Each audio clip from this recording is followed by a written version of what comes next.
Yep, welcome back to SeaBed. Last time, we saw a flashback of Takako and Sachiko going to San Francisco and visiting Alcatraz. And then we went back to the sanatorium. Takako, cleaned the entire building, or she tried to. And she talked with Sanae, and she found the same room, I think, that we saw in one of the tips. That was probably room 008, I think. It was either that or room 208. It could be one of the other random rooms, because they all look the same. But yeah, she found one of the rooms, which basically confirms that this is the same place as in as Narasaki's clinic from the tips. Oh, and also she got a very sensual massage from the nurse. And the sanatorium is just extremely strange. There's 3 people in the entire east wing of the building. I don't know how many there are in the west wing. Probably not that many either. And they're growing vegetables to sell in town and trade for other things. I don't know. It just seems like a very strange setup. But yeah, that's what happened. Oh yeah, and I think we found out Takako is in here because of the ringing in her ear, and because she has trouble remembering certain events. And when she tries to remember them, that's when the ringing starts. And apparently she remembers, or she thinks that she broke up with Sachiko, but maybe that's not really what happened. It's unclear. Oh yeah, and we stopped at the spooky music here. Okay. I tried dropping by the night duty room later that night, but Maiko wasn't there. 1 second. You know, why not change it up? Why not try something else? Is that Narasaki? Who the fuck is that? Is that Sanae? Or is that the nurse? Hang on. Mayuko. I can't tell them apart. They look the same. Oh. Oh wait. What did I do? Okay, there we go. I changed the resolution. Okay, this is the sea. This is the sea again. This is a very low resolution image of the sea. This is so pixelated. This is a mountain or a rock? Or this is, oh, I see. This is just extending this image from the background. Okay. Let's go. Let's keep you on screen. Maybe we can see which character you look closest to. I guess this would have spoiled me about her existence if I went in the settings and paid attention to this, because I would have realized wait a second, who's this character? Or was she not there before I reached this chapter? I'm not sure. Okay, I tried dropping by the night duty room later that night, but Maiko wasn't there. With the door locked and me unable to wait inside, I had no choice but to return to my own room and lay down on the bed. The cold sheets I pulled on robbed me of warmth. I stretched my legs as far as I could, ignoring the cold. After shifting to my back, I closed my eyes. It had been a while since I'd seen that weird pattern behind my eyelids. It would sometimes flicker like an old film reel, and there were letters spinning around in the spiral pattern. Upon closer inspection, I realized it was the alphabet. Like the English alphabet? I wonder if it spelled out any sensible words, but soon realized that the letters would deform and change shape once I began to focus on them, so I stopped looking. All the conversations I had throughout the day raced through my mind. If only I had said this or that back then. As I began to ponder my conversation with Sanae, I suddenly realized that she never really told me why she was originally sent here. I wonder what was wrong with her. Was it some kind of untreatable fits? It's her amnesia, right? She said that only people who couldn't live normally on the outside would be sent here. Then she got better after spending some time at the sanatorium. But she never left, realizing that life was more convenient in this place. Yep, I remember, that's what she said. Nowadays, she worked morning in the library and spent the rest of the day reading either there or in her own room. For an extreme bookworm like Sanae, life at a sanatorium was perhaps more comfortable than in the outside world. I wonder if that could be true. I thought this was a place for people to seek temporary solace from the hardship and fatigue of the real world. An environment completely isolated from the outside, where you'd relax and collect your thoughts for a while. Then once you had rested up, you would think of a way to resolve your problems. However, no matter how I looked at Sanae, she didn't seem to be particularly ill. Was she Was she more suited for life in the sanatorium to begin with? She's a freeloader. Or did she only become that way after coming here? I remember the story about how the whites of human eyes evolved. With them, you could indicate the direction of your gaze to your peers. In nature, it had the disadvantage of potentially revealing your escape route or target to others. However, in society, it had the benefit of helping communication. Sunny loved books and lived her life completely immersed in them. However, being outside, she'd have to allocate some of that time to other things, and that was most likely a big drawback for her. In here, she could work the library, which was obviously a huge bonus. I felt that something about this wasn't quite right. I began to think what problem in the outside world could have driven her to come to this place. Okay, yeah, my train of thought soon drifted towards comparing the outside world to the sanatorium, nature to society, and evolution itself. I decided to return to my initial point. Sunny faced a certain problem outside. As a result, she ended up at the sanatorium. Here at the sanatorium, her problem was solved. She even preferred to live here now. We're recapping a third time? Yeah, I know. If I had to draw a parallel with evolution, she was like a fish who used to live in the sea, but due to some problem, either a lack of food or too many predators, ended up evolving lungs to move to the surface. On the surface, there was plenty of food and few predators. As she spent her time on the surface, she developed arms and legs. Life there became even more convenient. I still felt like something was off about this. So basically, Sanae had something happen on the outside, and then she came to the sanatorium, and then she got better, but now she's staying here. That's strange. Let me recap again. In this scenario, the fish left a poor environment for a richer one. The sanatorium, however, was an environment both smaller and poorer than the outside world. It reminded me of whales and dolphins that, despite having spent some time on the surface, always return to the sea. Sanae, unable to endure the rigorous competition that the otherwise plentiful and delicious food on land required, decided to return to the calm sea. Sanae was like a fish. I imagined her sitting at the bottom of the sea, reading a book, and chuckled to myself. At the bottom of the sea, you say? What's a synonym for the bottom of the sea? I can't think of anything. I wish I could tell her to come up and bask in the sun at least once in a while. I could imagine her making a troubled face at that comment. She was looking at me. I felt a strong sense of déjà vu. Shoo! I suddenly heard a sound similar to what a phonograph would make as it reached the end of the record. All my thoughts were swept away in an instant. That was the sign of an ear-ringing fit. I felt completely motionless, trying to avoid causing any rustling. I took a deep breath so as to not panic. I could hear the sound of the air.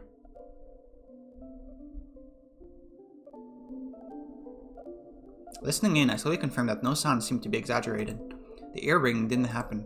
Exhaling, I glanced at the clock on the side table. It was 1 a.m., roughly the time I thought it would be.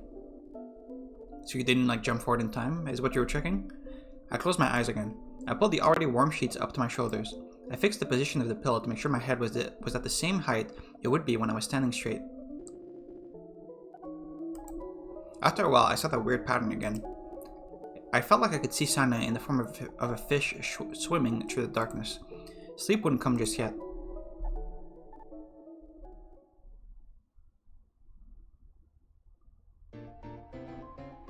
Okay.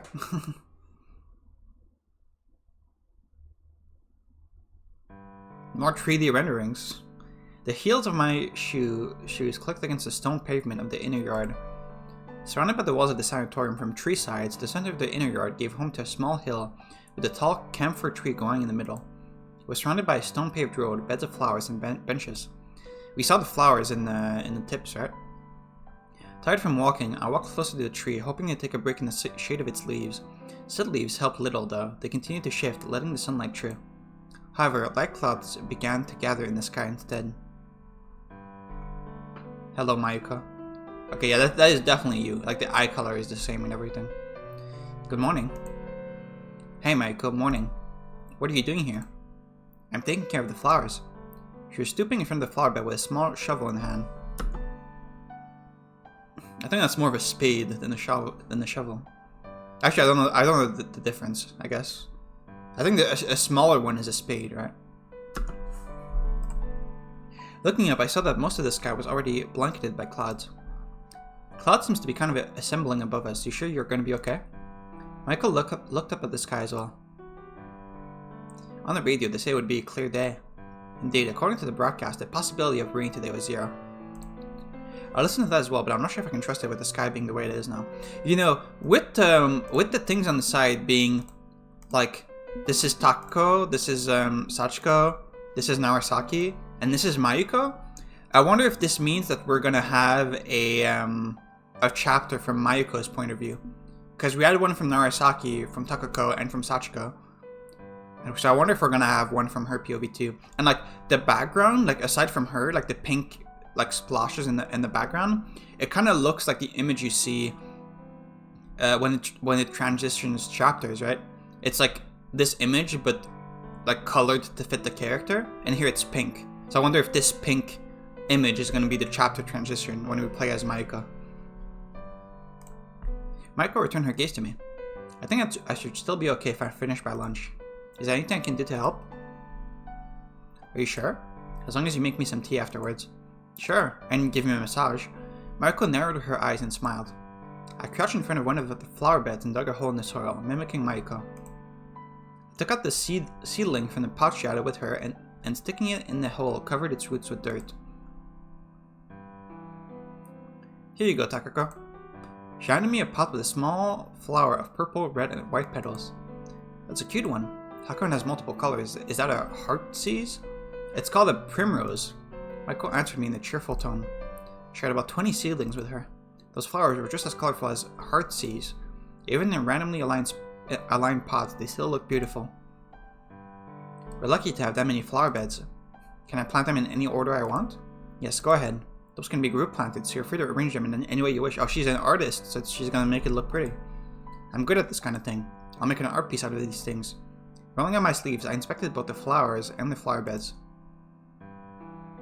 Do you like flowers? Yeah. Well, not enough to become a gardener or anything, but I like them. What's your favorite flower?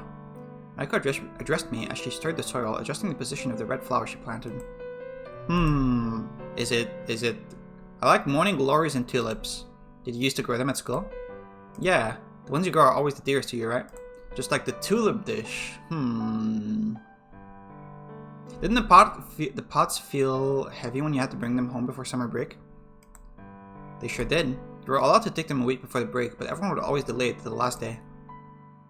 I can imagine you only bring back your lunch bags and sportswear on the day of the closing ceremony. By the way, more like talk about flowers. Flowers keep coming back over and over in this story.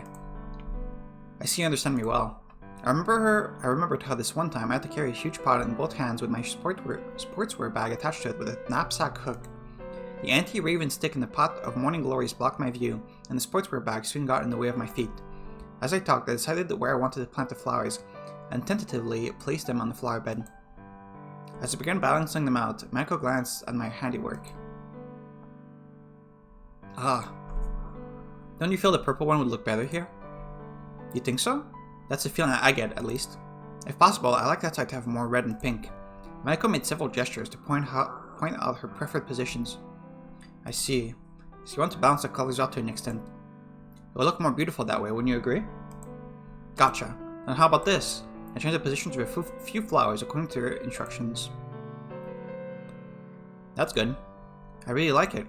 Okay, then I'll go with this. Thank you. It was my first time seeing Mayuko be so into something, except for when she's massaging me, of course.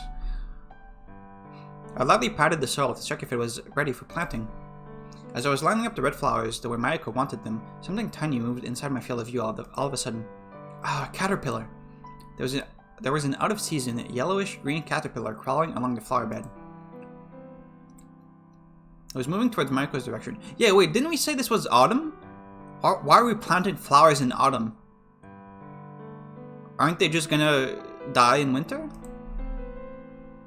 I guess it depends, like, how far south you are. Where is it? There. It's a Ulysses butterfly. We can't let it wander around here. Mayuko scooped up the caterpillar along with some of the soil, and lightly flung it towards the central tree. You okay with bugs? I like butterflies. Mayuko continued trimming the roots of a seedling as she addressed me. Is there anything you're scared of, Mayuko? Well, there's a thing or two I'm afraid of, naturally. And what would that be? She looked straight at me. I'd rather not say it. Come on, it's not like you have anything to lose. I carefully pulled out the pink flower from the pot and placed it on the soil. I can't help but feel like you'll end up using it in some prank against me if I told you. I won't. How old do you think I am? She definitely will. Anyway, let's finish this before it starts raining. Dodging the subject. Maiko burst her lips, ignoring everything else I tried to say. I was busy clearing out the withered flowers and the old grass from another flower bed when I spotted a drop of water splashing against its reddish-brown bricks. As I gazed at the phenomenon, another drop of rain fell on my head. I could hear the light pattering of rain as it fell onto the tree leaves. Here comes the rain. Maiko brushed her sweat off with her sleeve. Takako, please go back ahead of me. What are you planning to do? I'll finish this row first. Well, okay. I stood up, holding an empty pot and a bag of old grass, and hurried towards the door leading back into the building. I opened the door and left all the things I'd been carrying at the entrance. Then I continued down the hallway, its wooden floorboards creaking against each of my steps, towards the night duty room. Whoosh! Returning to the inner yard, I found Maiko still crouching in front of the flower bed despite the rain. I walked up to her and opened up the umbrella I found in the night duty to shield her from the downpour. Thank you very much. She looked up at me, still crouched. A lot of people would be inconvenienced if you caught a cold. Does that include you, Takako? Of course. This is like this is like one of my biggest pet peeves in Japanese media. I hate that they treat like staying out in the rain as if you're gonna fucking die, as if you're gonna get the worst illness of your life if you stand like for 30 seconds out in the rain. You see this so much in anime. I don't know. Maiko chuckled. I'll prepare the bath as soon as I'm back. The rain continued to beat down against the umbrella, as well as the leaves of the camphor tree.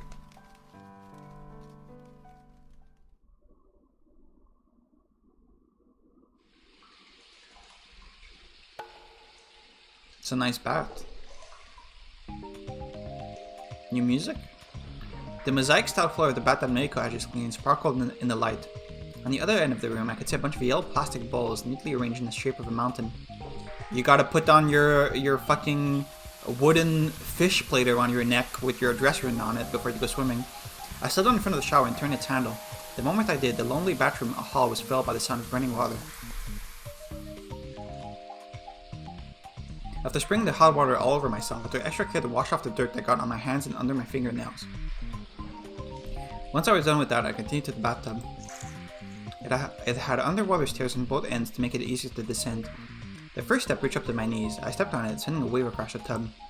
Countless ripples disturbed the previously calm surface of the water. Are we gonna get a CG here? Ow, ow, ow.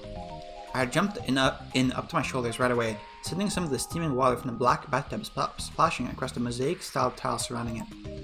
I caught my basket before it could be swept away, and placed it on the edge of the bath. After that, I laid it on my back to rest my head against the same edge. The bath here sure is great. I heaved a relaxed breath. You're just talking to yourself? An upside-down shower head in the black wooden ceiling filled my vision. The lights below the shower head were on, perhaps due to the cloudy weather. As I gave it a closer look, I managed to make out orange filaments inside the otherwise white tube. Steam drifted lazily across the bathroom. It looked soft and strikingly white compared to its murky surroundings. My gaze wandered up the wooden wall, almost pitch black after many years of use, and settled on the windows above. The bottom ones seemed to have been made of wavy glass. I could hear the beat of the rain against them. I heard the rattling sound of the bathroom door being slid open behind me. Oh, new sprite. I don't think it's normal for your towel to like wrap around your crotch like that. Like what is sucking it in right now? This seems okay. Turning around, I saw Maiko with her front hidden by a towel. I smiled as our eyes met. Cheers, Maiko. Hello again. How's the water? Maiko slowly descended down the stairs.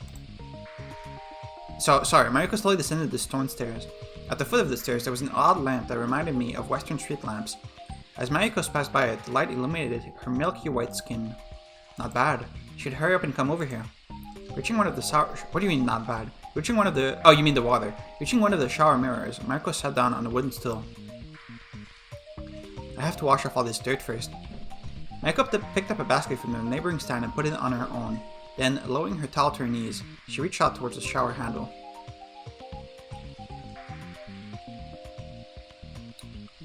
So I'm just thinking. And then never mind. I was gonna say, have we actually seen Takako? Like, since this chapter started, like, do we know that we're actually Takako? But we did see her in the CG of her getting massaged, so no.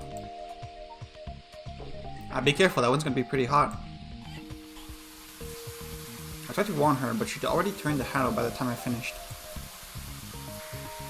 Ugh. She turned the water off almost immediately. Why on earth is this so hot? Sorry, I used the same shower just now. Aiko picked up the shower head, made it face towards the basket, and turned the handle again. She then fiddled with the blue and red knobs for a while, adjusting the temperature of the water. I thought I'd be boiled alive. She narrowed her eyes as she stuck her hand into the shower stream. I moved closer to her stand, sending waves across the bathtub. The hot water spilled forth onto the shiny towels, turning into steam. After confirming the temperature with her palm, Maiko began to wash herself. She first raised her head a little and sprayed some water in her chest, then leaned her head forward. She pulled her hair up with one hand and sprayed water on her neck, letting it trickle down the length of her back. Hey, want me to wash your back? Maiko slightly turned my way after I addressed her, but soon changed her mind and shifted her gaze back to the mirror. I would appreciate it. Oh, so I really can? After rising out of the bathtub, spraying water all around me, I brought a stool behind Mayuko and sat down on it. Very Japanese. Very Japanese thing to wash your friend's back. I was joking, actually. You can't go back on your word now. Mayuko turned around slightly and handed me her towel. After taking the towel in one hand, I proceeded to place a piece of soap on it. I don't get many opportunities to have my back washed here, so I've always wanted to try it at least once. Is that so? It's my first time, so please be gentle. Shut up. Don't say that. Maiko made a coquettish smile. Leave it to me. Are you flirting? I smeared some of the soap on the towel and began washing her back. It was even wider than I had thought and was moving slightly in sync with her breathing. I moved the soapy towel from her shoulders to her waist. How is it? Not bad at all. Glad to hear it. I rested my head against the edge of the bath and considered the ceiling. There was no trace of any lights on it. However, there was an odd slanted line going across its center. It seemed like the ceiling consisted of 2 rows of planks, and that line was a chink between them. Yeah, I see that. Like here? The light seeping into it illuminated the room. Sorry. Hey, Mayuko, how did you change those lights over there? I addressed Mayuko without changing my position. It seems like a hidden room or something. My voice echoed across the wide bathroom. I can reach the fluorescent lamps there with the stepladder. So those were fluorescent lamps too? That's boring. What did you think they were? I was hoping for something more romantic, like say, a breeding ground of fireflies between those planks, something like that. Is that romantic? It sounds creepy to me. Really? It reminds me of bad horror movies. What about luminous moss and luminous moss, I remember, from the cave. That sounds pretty bad too. Why? I don't know, to me it just feels kind of wrong to mix the artificial with something living. Really. A cold drop of water fell on my eyelids, distracting me from the conversation. Narrowing my eyes, I noticed that the ceiling was covered with them. They were slowly moving across the planks, accumulating at their edge and dropping down once they'd grown big enough. Spotting one of them right above my head, I instinctively closed my eyes and turned my head sideways. Inside the sensation of cold water splashing against my eyelids, I felt a dull pain as I hit my temple against something hard. What are you doing? Nothing. I sat up rubbing my aching head and met Mayuko's worried gaze. It seemed like I hit him against the faucet. It was located slightly above the rest of the bath's edge. Its constant stream of hot water served to keep the water in the bath fresh. There was a small plate with salt on it. Mayuko, is there something wrong with this bath? Mayuko gave me a puzzled look. What do you mean? Is it haunted or something? No. What on earth gave you that idea? Mayuko seemed concerned. Then why is there salt here? Just in case. I figured it wouldn't hurt to have some here. What do you mean just in case? I don't know, salt reminds me of exorcism and stuff. Why do you keep any here if there's no point to it? It's for cleansing yourself. Yeah, you know, after you get attacked by a demon, or like a yokai or something, it's just to cleanse your soul so you don't get thrown into the fires of hell for the rest of eternity. You know. And leave it someplace where it's harder to spot. Wouldn't that just make it creepier for those who end up finding it? I'm sorry, we're just glossing past that? You have a point. Okay, the salt is just there to cleanse yourself. Okay. Sure. Mayuko made an audible sniff as we left the bathroom. Drops of water dripped down onto the wooden floor. Here you go. I picked up 2 towels from the shelf and handed one to Mayuko. Mayuko wrapped herself in the towel and pulled off a smaller one from the shelf and wrapped that around her head. Does Sanae just not bathe? I wiped myself dry with my own towel, walked to the long shelf that had the basket with my clothes in it, and began changing. I put on my underwear and was pulling my sweater over my head when... Achoo! Did you catch a cold or something? Of course, she stayed under the rain for like 30 seconds. Of course she's going to catch a cold. That's how that works. After managing to jam my head through the collar, I carefully pulled my hair through it. And also you're going to start sneezing like an hour after you were under the rain. It's that fast, of course. Once I'd finished changing, I glanced towards Mayuko. I noticed she still only had a towel on, even as she was drying her hair. You should put on some clothes before you start getting cold. Alright.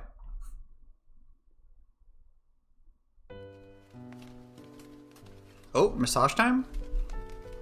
After we both returned to the night duty room following her bath, Mayuko went off into the kitchen to prepare some tea. I was about to pull a seat cushion close to myself to sit on, when my eyes wandered to a vase on the windowsill. A branch of the camphor tree from the inner yard rested in it, with a yellowish-green caterpillar crawling along one of its leaves. You took it with you?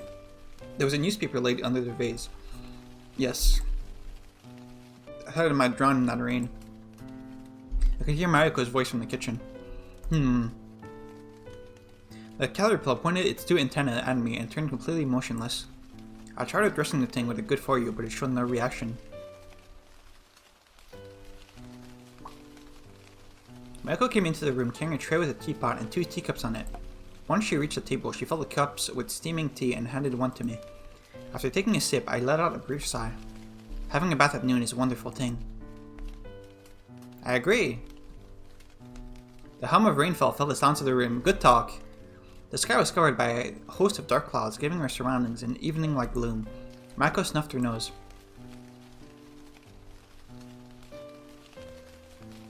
Oh, you're sleeping together? I took the thermometer from Mayuko's hand, who herself was laying in bed. The red line of the mercury-filled tube had decreased to 29 Celsius. Of course she's sick. Of course she's sick.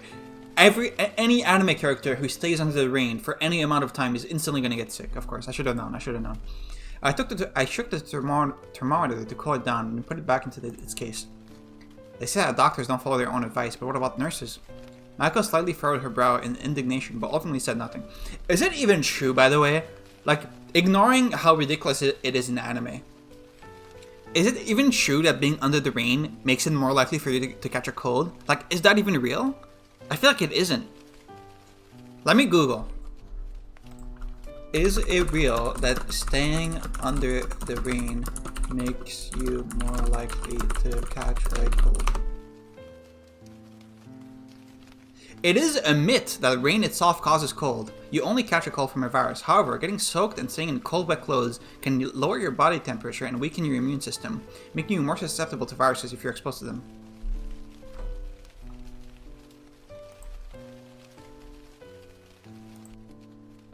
Okay, but how much more likely are you?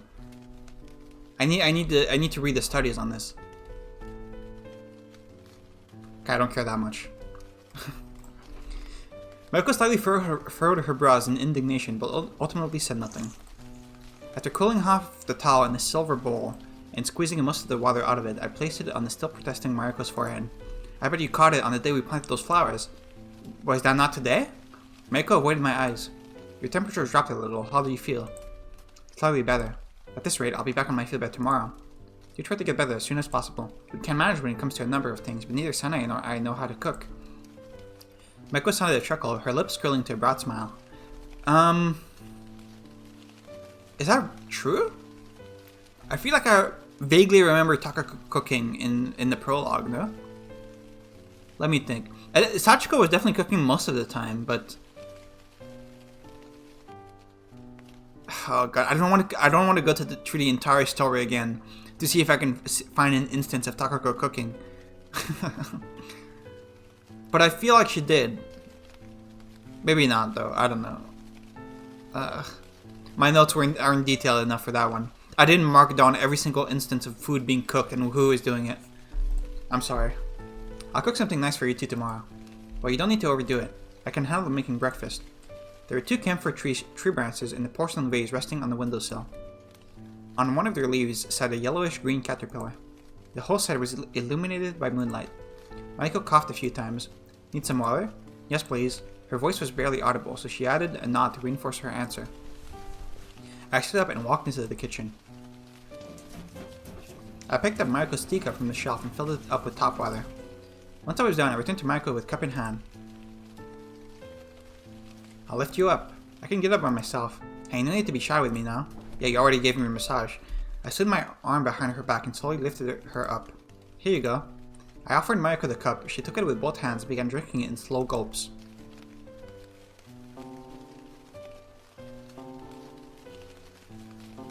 I could hear the gong of the wall clock striking the hour from the corridor. I think I'll be going to bed soon. Okay. I prevented Mariko from getting up. Hey, you need to lay still. Thank you very much. I feel much better now. Mariko narrowed her eyes and smiled as she lay back down. I picked up the towel that had since slipped down onto her chest, and after cooling it down in the water again, placed it back on her forehead. Afterwards, I grabbed her now empty teacup and walked over to the kitchen to fill it back up with water. Once I was done with that, I placed the cup next to her bed. Thank you very much. Don't stay up too late, okay? I moved towards the door and turned back one more time before leaving. Good night. Good night. Incredible. Your window was open? Returning to my room, I could see my curtains flapping in the wind. I rushed inside to close the window as soon as I could. I looked down at the floor. I felt like parts of it had become more expressed in color, but I couldn't see well in the freshly turned on and still somewhat dim light. The rain seemed to have become even stronger. The room was suddenly enveloped in blinding light as I sat down on the bed. I feel like your bed would be all wet if you did that. I could hear tree intimidating rumbles in the distance. Also, did you leave your window open, or did someone sneak through the window? Another thread of light pierced the skies while I was looking outside, causing my room to momentarily light up. I spent a few more minutes watching the lightning set up. Is there someone hiding under your bed right now? Is it Sachiko? I carefully opened the door to the night duty room. Takako? Oh, so you were awake. After taking off my slippers, I stepped inside. Yes, I was just looking outside. The room suddenly lit up again. Mariko closed her eyes and opened them again. Can I sleep here? I mean, you already set up 2 beds, so might as well. You might end up catching my cold. But it'll be fine, really. I've got good resistance against these things. I opened up the closet, grabbed another futon, laid it down next to Mariko. I probably made myself comfortable on it. Okay, I guess the second bed was not here until she did that, even though it was in the background. I noticed that Mariko was still staring at me. You're not sleeping? It's hard to sleep with that thunderstorm still raging outside. It won't get better if you don't sleep. I know. Mariko closed her eyes, smiling. I spent the entire day in bed, so I don't feel sleepy now. Yeah, that tends to happen when you're sick. I pulled up the sheet to cover my shoulders, still trembling from the cold. The thunderstorm appeared to have moved down to the other side of the mountain. Its booming echo could now only be heard in the distance. By the way, about that new notebook I gave you, are you writing entries every day? Sure. Okay then. What should we talk about? I don't think chatting will help you fall asleep, I replied after a short pause. Then you can talk and I'll listen, but then I won't be able to fall asleep. Mariko was overcome by a brief coughing fit. I decided to give in and do as she asked. What do you want to hear? Tell me about something you wrote down into your diary. I'd rather tell you about one of my trips. You seemed curious when I mentioned I was reciting the Sanai. I think I heard Mariko inhale a breath, but it was too dark to confirm. That sounds nice. I'd definitely love to hear it. Was what she said in the end. Okay, where are we going now? Oh, chapter end, okay. Are we going to Taiwan?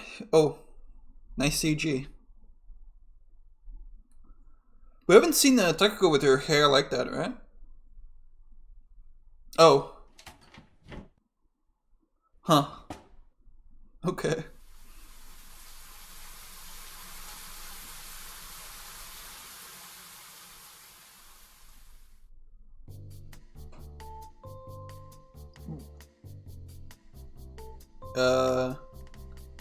So she was dreaming she was hugging Sachiko, but she was hugging a pillow? Rustle. I opened my eyes to pitch darkness. For starters, I reached out to turn my alarm clock off, but my hands grasped only air. We didn't bring it with us. I heard Sachiko's voice. As sunlight finally entered the room, a wallpaper I wasn't familiar with appeared in front of my eyes. I let my hand drop and used my elbow to sit up. Sachiko, sitting in front of the dresser and looking at the map, gave me a glance and a warm smile. Good morning. Good morning. I somehow got out of bed and walked over to the shower room. Okay, you're dressed the same. When I returned, Sachiko had already finished dressing up and combing her hair. She also seemed to have turned on the radio in the meantime. Okay, this looks like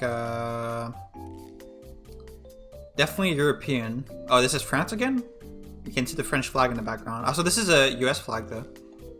With nothing but a bath towel on me, I walked to the window and looked at the scenery outside. This could be somewhere in America, I guess. Patches of blue sky peeked out from between a thin layer of clouds. Hardly what one could call a bright day, but still good enough for sightseeing. It will clear up past noon, though it might cloud over again in the evening. I wish it was clear at night instead. Around here, it rarely ever seems to rain during this season. Apparently, it's fog we should rather watch out for. What do you want to do about breakfast? Sachiko, standing in her chair, placed a column on the table and turned to me. Through the window, I could see a cable car passing the intersection. People filled the streets even this early in the morning. Men and women in suits, casually dressed couples, travelers pulling into carry-on bags. They were all hurrying along towards their respective destinations. That cafe looks interesting. The establishment I pointed at through the window had a number of people seated at their outdoor tables, reading the papers while enjoying breakfast. What cafe? Sachiko stood up, came closer, and peeked over my shoulder. That one.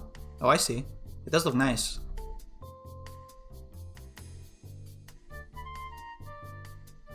I can definitely see the number for that, by the way. 014272. Should I just call it? Caney. I mean, if I just Google Caney Cafe, I'm like... Oh, is it Camille? Oh, no, it's Camille. Okay. Yeah, that's an M, not an I.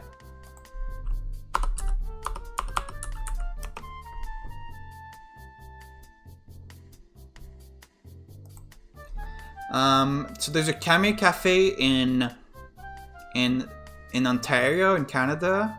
There's one in Australand, in Australia. There's one in Gallup, New Mexico, in the US. And there's one in Singapore, apparently.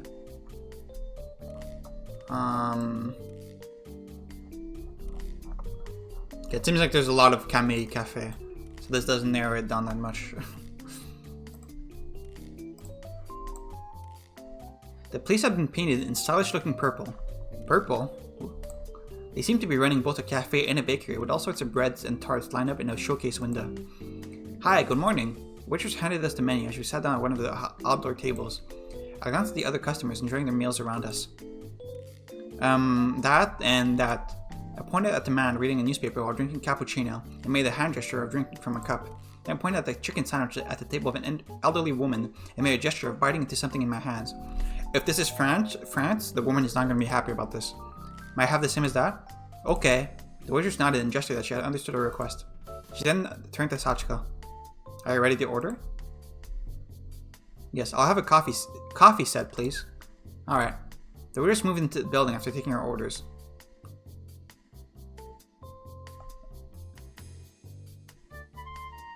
It seems weird that here Sachiko is the one who speaks English well, when previously, when they went to Italy, in the flashback we saw, it was Takako that was ordering for Sachiko, because Takako seemed to be better at English or something? Maybe not. Maybe she was just ordering for some reason, because she felt like it. Oh. It's on my phone.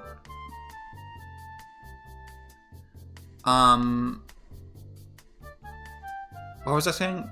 Yeah, last time in Italy, it was Takako ordering for Sachiko, but now... I assume that was because Takako had better English, but here it seems like Sachiko has better English, so I don't know. The waitress moved into the building after taking her orders. As she walked, her curly hair bounced behind her like a large spring.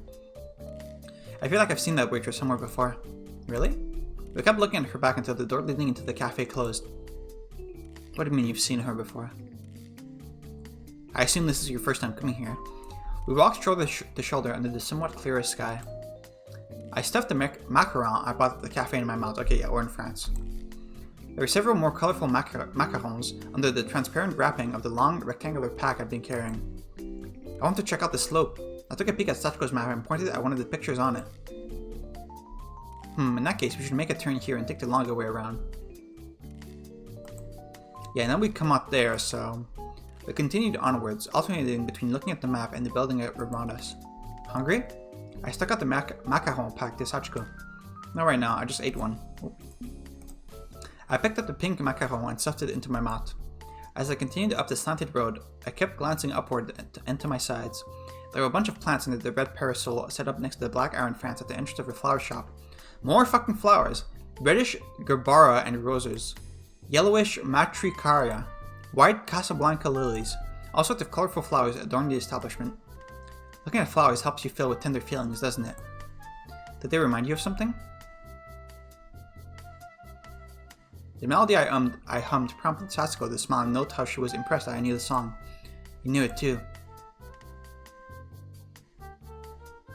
The buildings lining the street we walked seemed to be an odd mix of general stores, cafes, and private apartments. It was hard to label it as either a residential or commercial area. I felt as though we had been exposed to the backstage of a tourist destination. Yet even in a place like this, the building boasted arched windows alongside lavish columns and buttresses. Buttresses? A cable car passed right past us, accompanied by a gust of wind. It rode up the slope and continued downwards, eventually disappearing from view. After we made a turn, we found ourselves climbing up a considerable steep slope. Is this the slope you wanted to see? I thought getting to the harbor would be a piece of cake, but the road's still full of slopes. The harbor? Okay, so you're not in Paris. My legs still hurt from all the walking I did yesterday. It didn't take long for my forehead to get all moist with sweat either. Most harbor towns are like this. Sachiko, on the other hand, seemed to be doing just fine. Not even her expression has changed. Let's check out the cable car first. I walked over to Sachiko and borrowed her map. Alright, we should go that way. I pointed at the downward slope located on the other end of the street, then grabbed Sachiko by the arm. I thought you wanted to look around. My legs are tired, let's just go at our own pace. Well, I don't mind either way. I descended the slope while pulling Sachiko after me. Are they pushing the fucking tramway? Is it broken? Like, what's going on?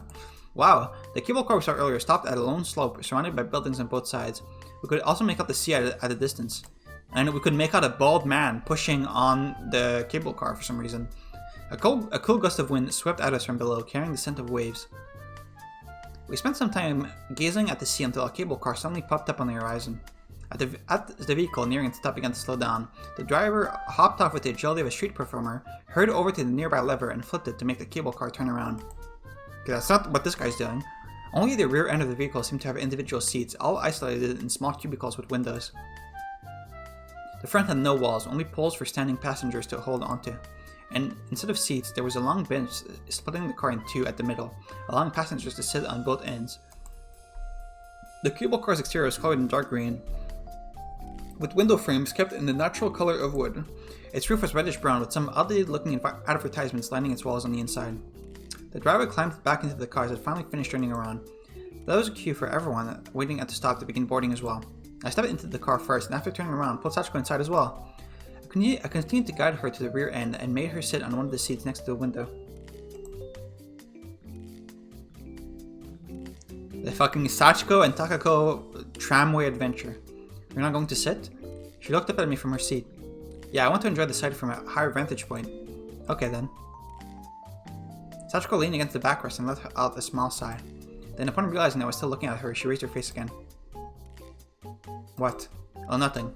Suppressing my smile, I shifted my gaze to the scenery beyond the window, and so we continued towards the harbor, passing through cramped streets in the shadow of giant buildings surrounding us at every angle.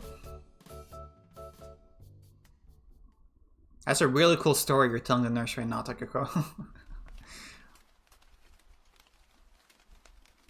Oh, I guess the story's over. Good one. I felt as though time itself had stopped in the dimly lit night duty room. I shifted my consciousness back from the memories and inhaled a light breath. I could hear rain outside. It was starting to grow louder, almost resembling our evening squalls. During times like that, I enjoy listening to all the different sounds rain made as it fell on the leaves, the glass, or the roof. Michael seemed to have already fallen asleep. With no one left to listen to my story, I stopped talking and, after adjusting the height of my pillow a little, closed my eyes. Sleep claimed me soon after my vision went dark. I felt like I was being swallowed deep down into the earth. I could hear the wind whistle somewhere in the distance.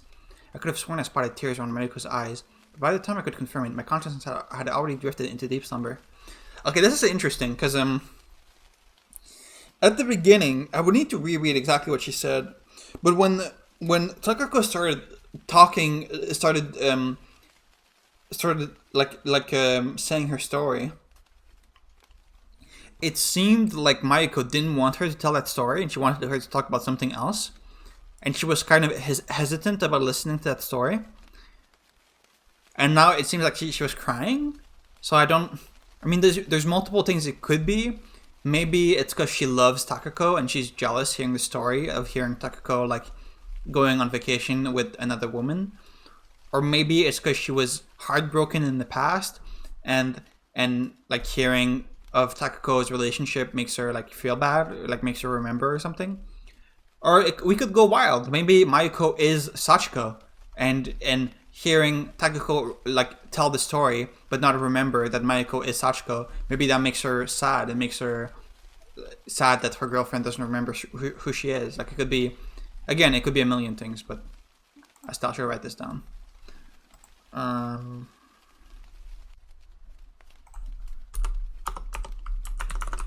Cried at Takako's story.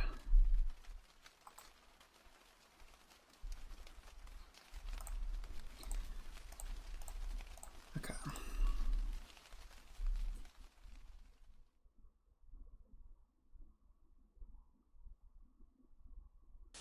Snap. I woke up to the unnerving sound of something extremely tense and tough, like a piano string, seemingly snapping in two, that was ringing in my ears. I could see the contours of a traditional Japanese room in my hazy vision. Most of it had been overtaken by darkness, almost giving me the impression I was deep underwater. The ringing suddenly grew worse, and my eyes misted over. I was sure that every monster known to man was lurking within that darkness, glaring at me with hungry eyes. Cold sweat covered my forehead. I slowly rose to my feet, careful not to make a sound, and continued to the kitchen. I found a cup and turned on the tap. The moment the water hit the sink, it sounded almost like standing next to a waterfall. I hurriedly stuck out my cup to block the stream. I took a sip of the ominously sloshing liquid. My eardrums nearly exploded at the sound of water passing through my throat, making me fall to my knees in surprise. I made myself focus on the cold sensation in my stomach for relief. I leaned against the stove and embraced my knees. Closing my eyes, I remembered the special tricks that a friend once taught me that would always help me fall asleep. I would imagine myself floating in the middle of an empty sea. It's from the beginning, right? From the beginning of the game. However, no matter how hard I tried now, a raging storm would come to carry me away. I slowly opened my eyes and saw Mayuko sleeping in the night duty room. Reminding myself that I wasn't alone in the storm, I closed my eyes again.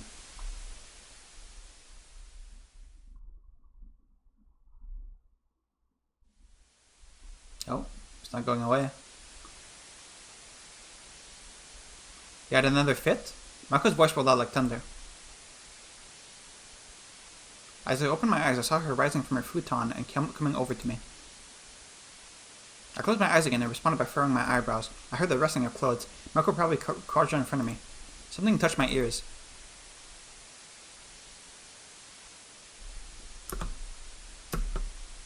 Huh. The angle looks off here, doesn't it? Like, it looks like there's something weird with the perspective here. Like, it looks a bit off, I feel. Especially with Takako's face. I feel like we shouldn't be able to see it from this angle. But, and like the way it's, like, with the hair and the face don't seem like they match. But,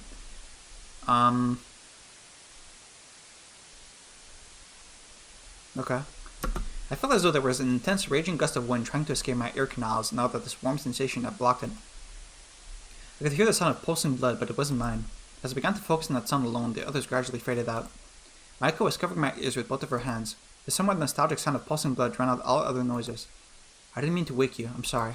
I heard saying that, but with my sense of hearing going completely haywire, I wasn't sure whether my voice actually came out or not. Maiko remained silent, keeping her warm ends on my ears. That warmth slowly traveled to my frozen cheeks. I felt the storm drawing further away. The noise of my eardrums was gradually subsiding with every passing second. As my heart rate began to drop, I finally began calming down.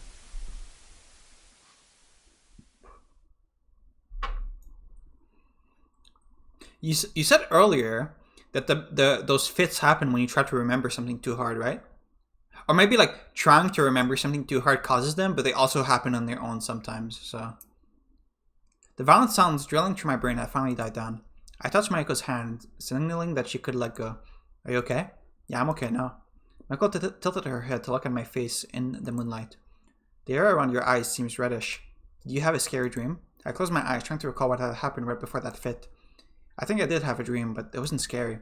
If anything, it made me feel warm and nice. I couldn't recall exactly what the dream was about, though. And I didn't feel like trying too hard either, especially after that nightmarish earring fit I just had.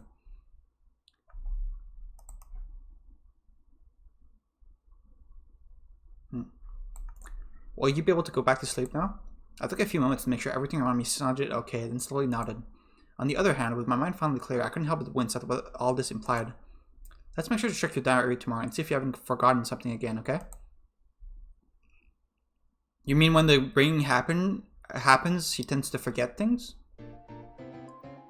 Okay.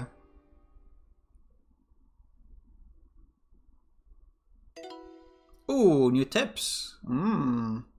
Consultation room has been unlocked. Oh, we've unlocked 2 new tips. Consultation room and bedroom.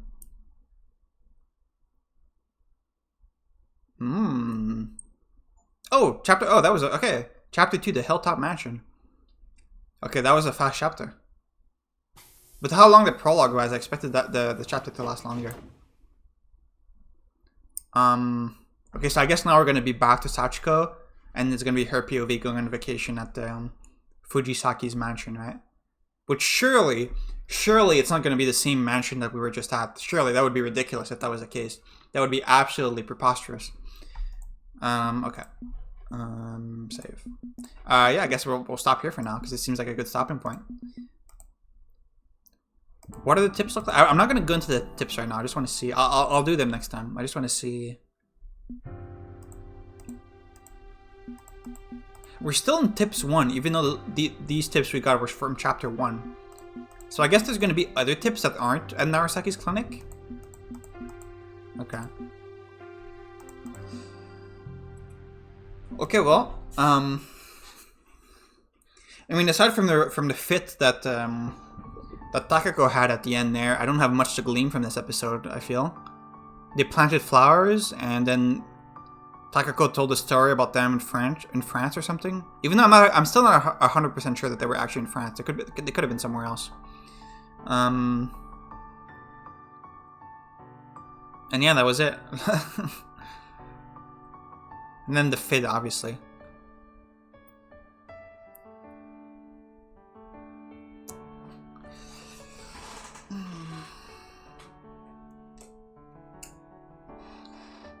So I guess we finished chapter 1 in its entirety. So in theory, we should have a better picture of what's going on now. But I feel like chapter 1 just made things more confusing.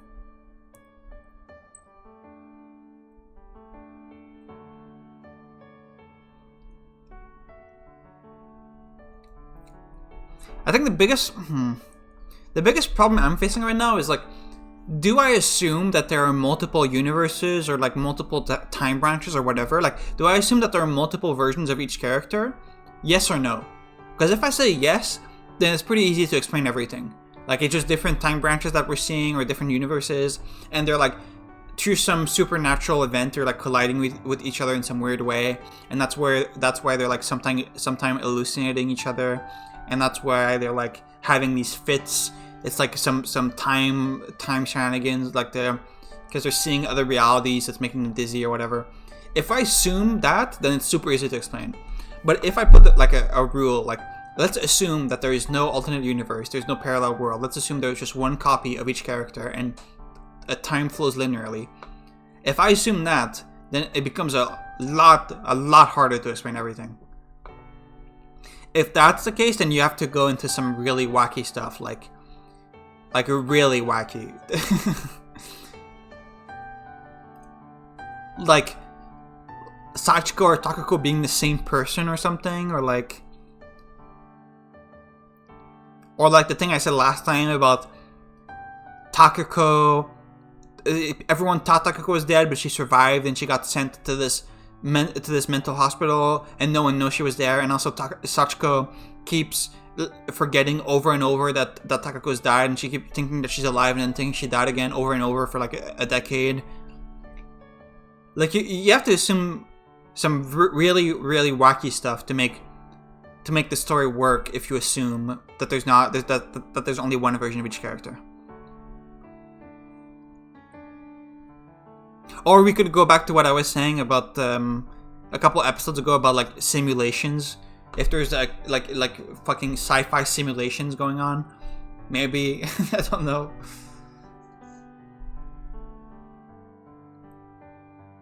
In general, this is, I feel like this is generally a good rule. It's not, it doesn't always work, but I think this is generally a good rule to follow in mysteries. I think you should always assume that there is no supernatural stuff going on unless it is made as clear to you, to the reader, as it possibly could. Unless it is made explicitly, like very, very, very clear that there is supernatural stuff going on. I feel like you should just assume that there isn't. Even if it seems like there is, if it doesn't already tell you, if it doesn't make it like undeniable that there's supernatural stuff going on, I think you should assume that, like you should assume a natural explanation. But I don't, like, does parallel universe count as supernatural? I would say so, but maybe the writer wouldn't agree, right?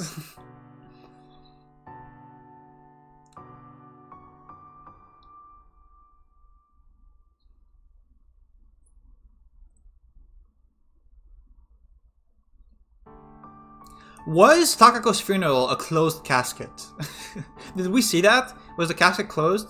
In the CG we saw the funeral?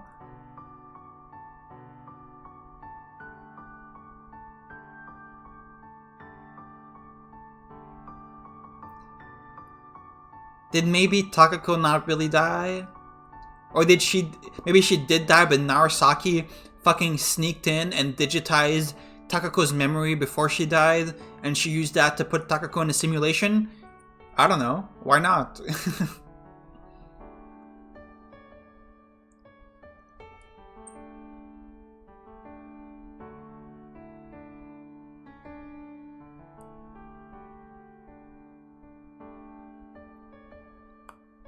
What's Mayako's deal also? Mayako seems like Mayako seems like a weirdly important character. What's Inukai's plan in all of this? What's his deal? What's he planning? He is still the only man to have appeared in the story, by the way.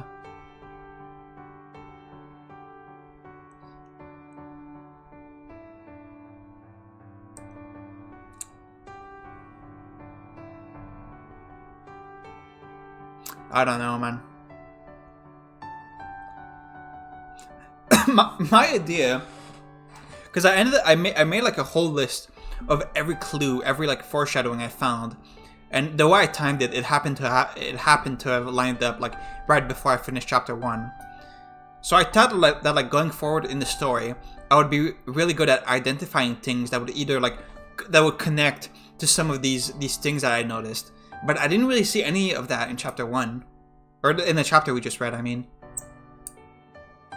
The biggest thing was just like, the thematic stuff is still going strong. Like, there's still a huge focus on water. There's still a huge focus on books. And there's still a huge focus on flowers. Like, those 3 elements, they still kept coming back over and over again.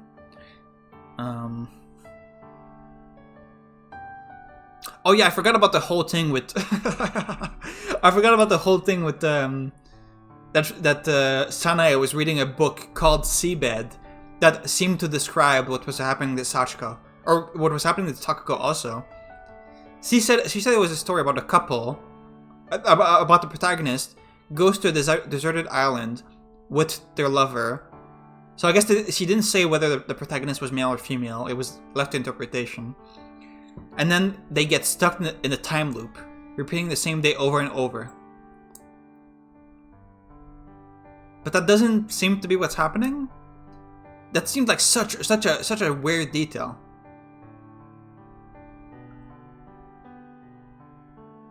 Is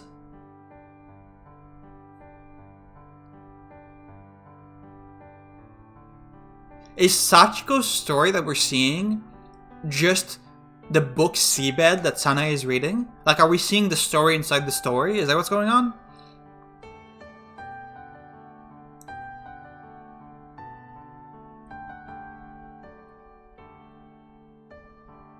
Let me just go through my list again. Let's just go through my list again and see if any of this was like reinforced with chapter 1. Missing coworker. An was not mentioned at all in this chapter, I don't think. Milk buried under baseball field. I don't think that was ever mentioned or referenced. The woman in Italy, never referenced. Inukai being weird, never referenced. Inukai wasn't in this chapter. Her driving a Western car wasn't referenced. Though I guess the building was kind of Western, except for what's her name? Except for Maiko's room that was randomly very Japanese, and the bathroom too. But aside from that, everything else in the building seemed very Western, so that was a bit strange. So I guess that's an example of strange Westernization. I don't know if that's a word. White on black text on computer. Okay, I guess that did kind of get expanded on in this chapter, because they used a fucking like vinyl record player, which is ancient. So I don't. That leads credence to this taking place further back in the past. We didn't see any computers or like cell phones or anything in this, did we? In this chapter? The biggest piece of technology that we saw was they had a power outlet in the room and the nurse was driving a car. That's it. I don't think we saw anything more technological than that. There was no phones, there was no anything. So maybe this chapter took place further back in the past than Sachiko's story? Maybe? I don't know, that's something, I guess. Inukai's present, that wasn't mentioned at all. Foreign Ben and Beam Surfer wasn't mentioned. It was mentioned in the tips, but it wasn't mentioned in the chapter itself. Gluttonous Rice, not mentioned. The Goldfish thing, I don't think it really relates. Okay, I guess the thing where Takako had ringing in the first scene that we saw, like at the very, very, very beginning, it did get connected in this chapter because we saw that Takako here also had the same problem with the ear ringing. And also the room that she described when she woke up at the beginning, it seems to be the same room that that she is staying in the sanatorium, with like the light dangling from the ceiling. I mean, there wasn't any more info about the island they went to. There wasn't more info about what country they went to at the beginning. There wasn't any info about Mr. Tokuda from the yacht. There wasn't any info about Narasaki. She wasn't even mentioned. I don't think Takako's birthday was ever mentioned either. Which is interesting, because we do know that her birthday is in autumn, right? Or no, we know her birthday is between October 23rd and November 21, because she's a Scorpio. So that would be around the time that this chapter we saw takes place. So maybe I feel like people would have mentioned that her birthday was coming up, or had just happened or something. I don't know. Takako saying that she liked spicy food in one scene, but then saying that she didn't like spicy food in the other scene. That wasn't brought up. I don't think she ever ate anything spicy to either confirm or deny that here. There was the thing with her saying she didn't know how to make food, when I feel like she did make food before, but I'm not 100% sure on that.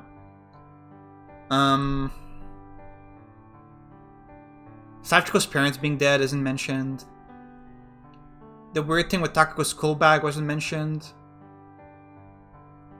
The weird thing with the class representative meeting wasn't mentioned.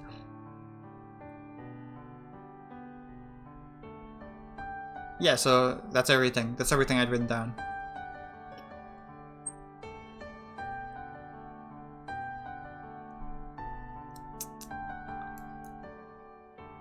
No. So a lot of it wasn't referenced. I don't know, I just need to think about this more. I guess my homework for next time is going back and seeing if I can find any scene of Takako cooking. Because if I can, then that definitely is very interesting, because that'll be the second contradiction we see with Takako's behavior. With her saying she likes spicy food and saying she doesn't like it, and her saying she can cook and then saying she can't cook. If there is a contradiction there, that would be a big clue, I think. But I need to confirm that. But anyway, okay, I'm going to stop here. See you next time for start of chapter 2 and the tips also. Yeah, alright. See you for that.